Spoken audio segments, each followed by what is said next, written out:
Hi, welcome to the Coaching Supervision video series. My name is Victor Harder, and today we're talking about what is coaching supervision. Specifically, what is it in relationship to coaching and mentoring, and supervision? Well, they're all different and they're all overlapping. So when we're talking about mentoring, usually, and coach mentoring specifically, we're talking about somebody who is helping you actually learn the ropes and the specific techniques that you will use in coaching. And you may already be a fairly advanced coach, you may not be. You're going to learn something from somebody who's got more experience than you do. That's coach mentoring. Going through the ICF competencies, whatever it is that you want to polish up on, that is what coach mentoring is going to be. Then there's actual coaching, which is what you do every day with your clients. And there we're actually, of course, as you know, looking at ways of accelerating somebody's excellence. So they're already good at what they do, they just need a bit of prompting, maybe a mirror held up to them so that they can learn from you just by your presence, how they're going to succeed at doing what they do best.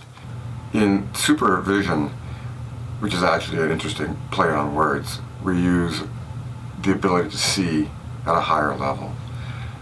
We are not supervising in the sense of managing or micromanaging what it is that you're doing. We are helping you to see on a different level. Sometimes we have blind spots that we're not even aware of. Those are the worst ones. A blind spot that you are aware of isn't really blind. It's something that you're working on, an area of development. Supervision can help you work on those, of course, but it also helps you see where you are currently totally oblivious to what's going on for you. Actually, the ideal person to be supervised is the hyper-successful coach. Someone who has an excellent practice already, whose very success may be blinding them to things that they can't see at the moment. So is there a problem? Well, actually, in supervision, we don't look for problems. We look for things we hadn't seen before. Imagine taking a look at the fact that you are hyper-successful as an issue that needs investigating. Supervision is a whole different level. At supervision, where instead of asking the question, what's going on and how are you going to succeed, you're asking the why question. The why question that you always avoid as a coach. And the reason we're asking that why question is because we want to know what's going on. There are many levels and circles of influence that happen. You may actually have stuff going on in your life that has nothing to do with the coaching scenario that you're in at the moment. Something that you say in the coaching session, or the client says in the coaching session, will trigger something in your mind, and the next thing is you're going down a rabbit hole that you've been down 100 times before.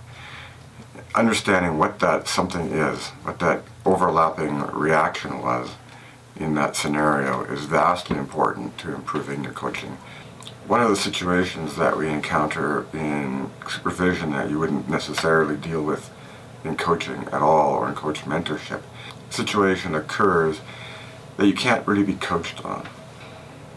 I'm talking about a situation where the client brings forward the death of a loved one as having an impact either on the client that they're talking about,